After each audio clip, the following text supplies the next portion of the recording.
Hey, it's JJ, and welcome to Ask the Health Expert. But this isn't just any old Ask the Health Expert session. This is your bonus session. Yes, it's the weekend, and because it's the weekend, we are going to take some time with an amazing expert. So be on the lookout for these Saturday Ask the Health Expert bonus sessions where we're going to go deep into an amazing subject with an incredible expert to give you actionable items that you can put into your life.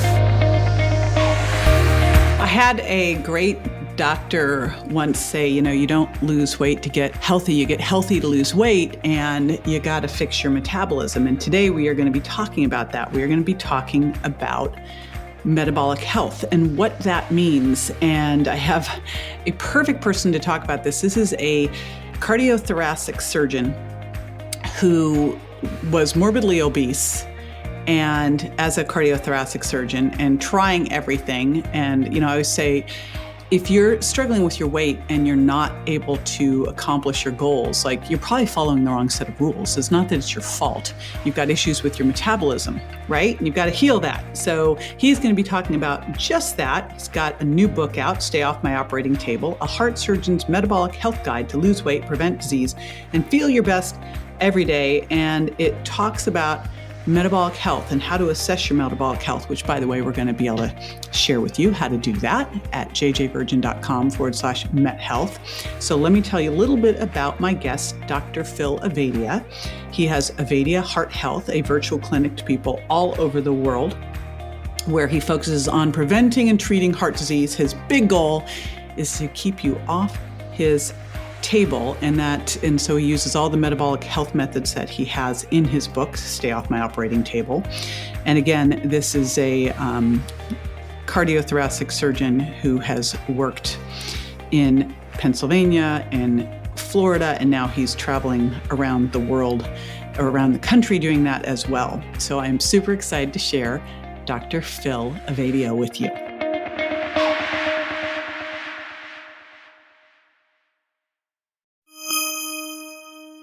So, Dr. Phil Ovadia, what I would love to start with is your story. I will tell you, I went on your website sniffing around, and holy smokes, everyone's got to go. And I'll put it in the show notes. I'll put your website link because you've got some crazy pictures on your website. And tell everyone about those before and afters and what happened. Sure thing, JJ. And I think it is pretty important that my personal and my professional, kind of stories interact so well. But my background is, I've been a cardiac surgeon, a heart surgeon now for coming up on 20 years. And during much of that time, and really going back to my childhood, I was, obese and progressively unhealthy, and had gotten to a point where I was morbidly obese and pre-diabetic. And I kind of realized that I was going to end up on my own operating table, so to speak. But I was at a loss because, I had tried everything that I had learned in medical school and all the advice that I was giving my patients over the years to eat less and move more and pay attention to the U.S. Dietary Guidelines. And they were failing me, and they had failed my patients. And thankfully, I started to come across some alternative information, some different perspectives on why we get unhealthy and what leads to us becoming obese and developing heart disease and diabetes and these chronic medical problems that plague our society so much these days. And ultimately, by focusing on metabolic health, I was able to improve my own health. I was able to lose over 100 pounds, and I've now maintained that weight loss for 5 years. I was able to reverse my pre-diabetes, and I came to realize that those same concepts would help the patients that I was seeing every day and would help people to stay off my operating table, which has now become my focus and my passion. Which is awesome. And the title of your book, I love it, Stay Off My Operating Table. So let's talk about metabolic health. When you say that, what exactly do you mean? Yeah, so the basic concept is that when someone is metabolically healthy, their body is properly utilizing the resources that you are giving it, mostly in the form of what we eat. So when we eat, one of three things is supposed to happen. Some of that food gets turned immediately into energy to fuel all of the, activities that we do each day and all of the cellular activities that are going on in our bodies constantly. And then some of that food is supposed to be used to build and rebuild the tissues of our body, another process that is constantly going on. And then a little bit of it is supposed to be stored in case there are times when food isn't readily available. But our modern food environment has basically hijacked that in a number of ways. And what ends up happening for most people is that we end up storing too much energy and never really using those energy stores. And that is essentially what being metabolically unhealthy is. And that ends up affecting, everything that goes on within our bodies. Yeah, it seems that we've gotten really good at storing. Exactly. So let's talk about that then. Like in the United States right now, because I was just looking at some stats lately, which I hadn't looked at the statistics for just a couple of years, and I was kind of shocked at how much things have changed. Like, what is the current state of metabolic health now in the United States? Yeah. So, the most recent data that we have actually comes from, now 2016. So it's 5 years old.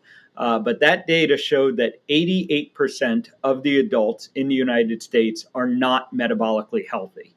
So only 12% of the adults are metabolically healthy. And again, that data is 5 years old. We have some recent data coming out looking at things like obesity and diabetes trends over the past 5 years that continue to worsen and perhaps have even accelerated, over the past year or two with everything that's been going on. So, unfortunately, we're probably even worse than those quite scary statistics would suggest.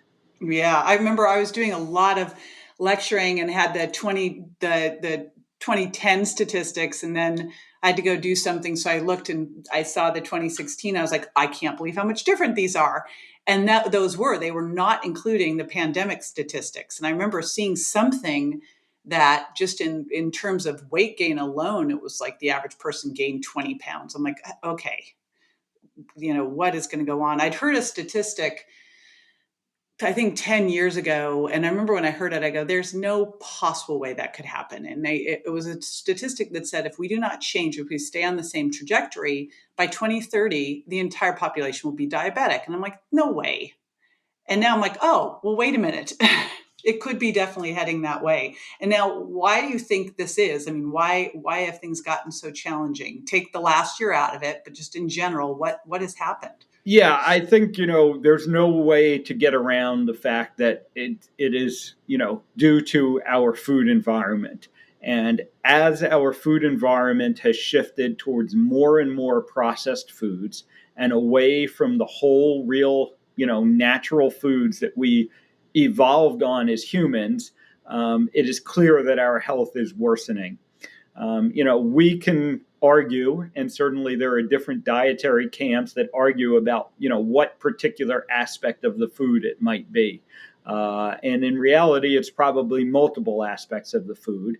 But the inescapable fact is that the more processed our diets become and the less that we are eating whole, real food, the more unhealthy we become.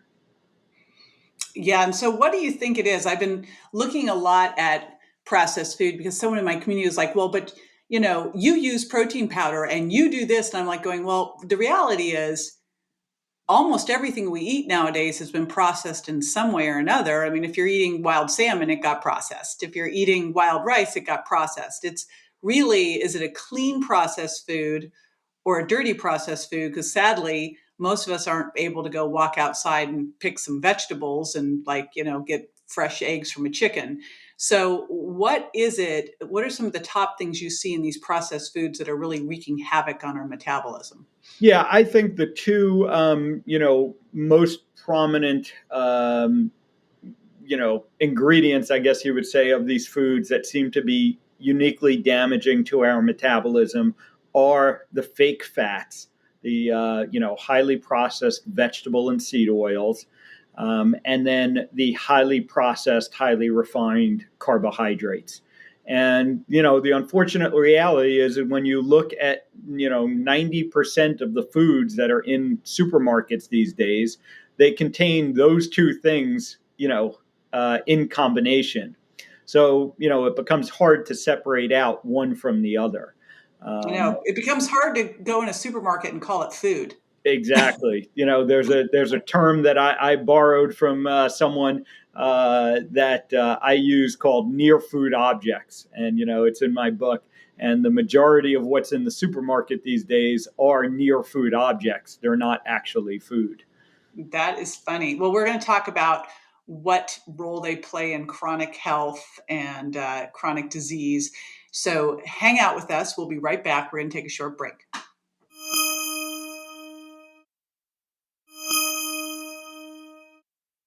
All right, so let's talk about this because it seems to me like you mentioned these seed oils, rich in omega-6s, overly processed, probably oxidized, creating a lot of inflammation, all of these processed carbohydrates. I think of a lot of the stuff with gluten and corn, again, creating a lot of inflammation. What's the role between chronic disease and, a lot of these things that are causing death, heart disease, cancer, diabetes, and poor metabolic health?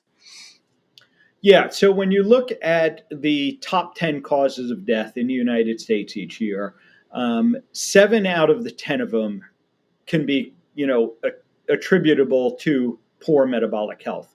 And these are things like heart disease, many forms of cancer, diabetes, Alzheimer's disease, kidney disease, that you can just go down the list. And really for last year, 2020 and 2021, we're going to add sort of an 11th top cause of death, COVID. And that is clearly attributable, to poor metabolic health as well. You are more likely to get COVID and you are more likely to get sick with COVID if you are metabolically unhealthy. So, the common factor as to what particular aspect of kind of poor metabolic health causes these diseases does seem to be inflammation. For me, I most commonly, of course, deal with the heart disease issue. And the inciting process for heart disease is inflammation and damage to the lining of the blood vessels. But it's what is most sort of concerning to me about the way that we handle these chronic diseases in our modern medical system is that we miss that connection. We look at all of these diseases individually and we fail to see the common root cause, which is the poor metabolic health. Now, you've got on your website and in your book, which I'm going to encourage everyone to grab, how you can track your 5 metabolic health markers. And by the way, we're going to give you a way to assess your metabolic health as well. So stay tuned for that. When you're tracking those, what are you tracking? Yeah, so 5 real kind of simple measures that I think everyone needs to be aware of. And if you don't know these numbers and your doctor doesn't know these numbers and discuss them with you, that's a real problem. The first measure is your waist circumference. So this you can just measure at home. You take a tape measure just above the level of your belly button. Best to measure it first thing in the morning. And if you are a man, you want that to be less than 40 inches. And if you are a woman, you want it to be less than 35 inches. Next, you look at your blood pressure.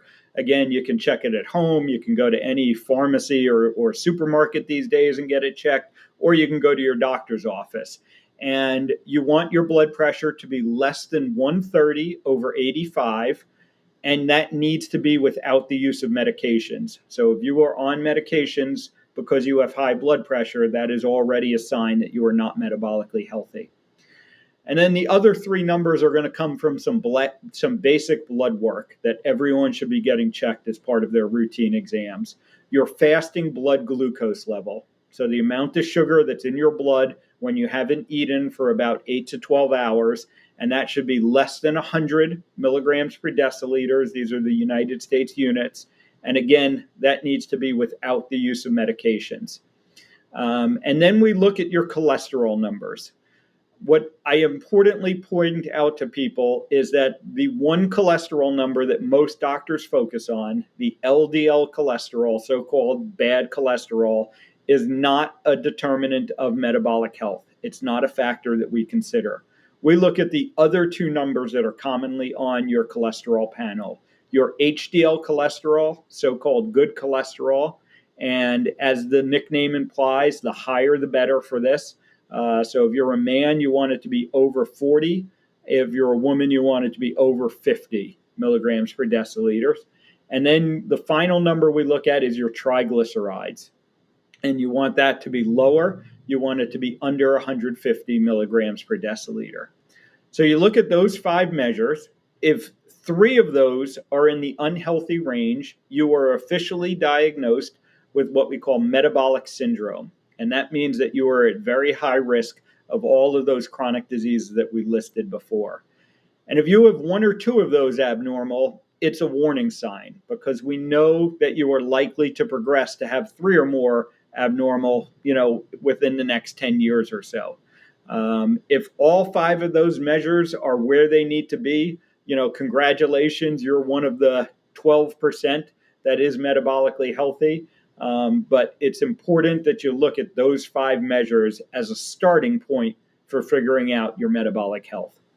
It's crazy, dude. 12%. So this is an important thing to understand, because you can be at a normal weight and be metabolically unhealthy. Exactly. The statistics show that, people who are normal weight or even underweight, still have about a 50% chance of not being metabolically healthy. So yes, being obese makes it very likely that you are not metabolically healthy, but being a normal weight in no way guarantees that you're metabolically healthy, and you need to look at these numbers to know for sure. It was interesting. I was reading some research. This was probably 10 years old. And I haven't seen it replicated. That it needs to be. It was MRI research that was looking at body composition. And what they found was that people who, about 50% of the population, so it made me think of this because it correlates with what you just said. 50% of the normal weight population is actually TOFI, thin outside, fat inside. Right. And those people were the people who maintained that normal weight without exercise, so that they looked fine, but they were fluffy, not solid like a rock. They had high body fat relative to their weight. And so if you have a normal weight but high body fat, you're not going to be metabolically healthy either. So it's really where we have to look at body composition is super important. So someone's got some of these markers that are elevated. What are some of the things that they can do right now to start shifting that? Yeah, so in my book, I list 7 principles of metabolic health that are going to help you get metabolically healthy and maintain it once you're there. Eat whole, real food is, probably the best action item I can give to people if you are not metabolically healthy or if you're trying to stay metabolically healthy. Some other important things that I go through in the book are to move enough. Get enough quality sleep, and to manage your stress as best you can. Those are all going to have an impact on metabolic health, but first and foremost is what we eat. And the best rule that I give people is eat whole, real food to be metabolically healthy. It is amazing how quickly you can change things by changing what's at the end of your fork. Exactly. We have very good data showing that within 30 days, you can have a measurable impact on your metabolic health. Now, you're not going to undo all the years of damage in 30 days. You might not be able to, reverse your diabetes or fix your heart disease in 30 days. But the markers of metabolic health can start to show significant improvement within 30 days of just changing what we eat. Well, if it took you 20 years to get here, and it takes you like 6 months to correct it, that's still pretty good, right? Exactly. I'm always Exactly. amazed at someone who's been this way for 20 years, and then they're expecting in 2 weeks for everything to be changed. I'm like, come on, But as long as you start to see the indications that you're going in the right direction, just keep going. So let's look at what you do, since, just the fact that you were able to go from morbidly obese, that's 100 pounds or more overweight, if you didn't know what that meant, to now having lost all the weight and kept it off, which blows all the statistics, right? Right. What's a typical day look like for you? Yeah, so I largely maintain a carnivore diet. I eat, mostly animal products. Probably 95% of what I eat are animal products, including, various types of meat, seafood, dairy, eggs are a very important part of my diet, and that works for me, and it has worked for me, and so I keep doing it. But I point out in the book that it's not the only way to do it. In the book, I go through literally both the vegan and the carnivore diets and lots of options in between, things like keto and paleo and Mediterranean, to talk about, how each of these dietary strategies can support your metabolic health. And I also point out some of the things within each of them that may not support your metabolic health. And ultimately, I think, everyone needs to sort of experiment for themselves and figure out, what works for their lifestyle, their preferences to get them metabolically healthy. But I think the important thing is that you need to focus on metabolic health. That needs to be the measuring stick of what you're doing is being successful or not being successful. I just wrote my next book, and the big premise of the book is that, everyone says diets don't work. Diets do work. It's really finding the right diet that works best for you and getting the information, trying something like, I know I've tried vegan diets, don't work for me, don't work. Yeah. I do way better on more animal protein as well. And so it's information. You pull it in and you go, what is this is working for me? What isn't? So I love that you said that. I think that is so key important, is to go through these and figure out what works best for you. Now, you have a metabolic health assessment tool, and I'm going to put that at jjvirgin.com/met health, MET health. So is this a little quick thing that they can do on your website? What is it?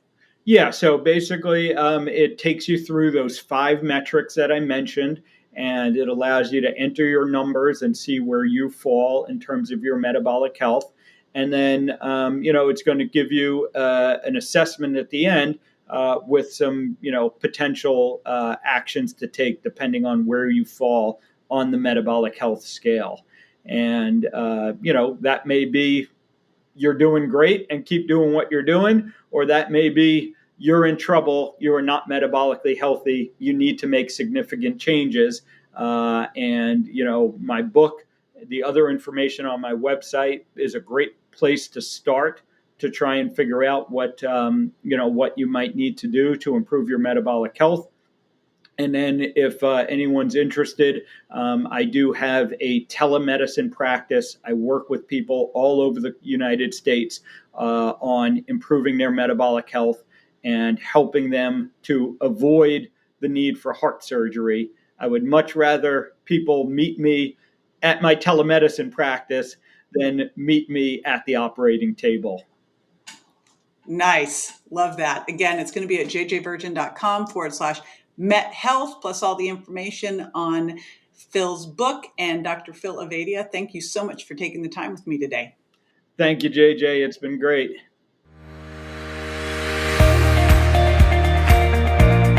There was your deep dive bonus episode of Ask the Health Expert. We will be dropping these bonus episodes as amazing experts and incredible titles come to us. You don't want to miss out on this, do ya?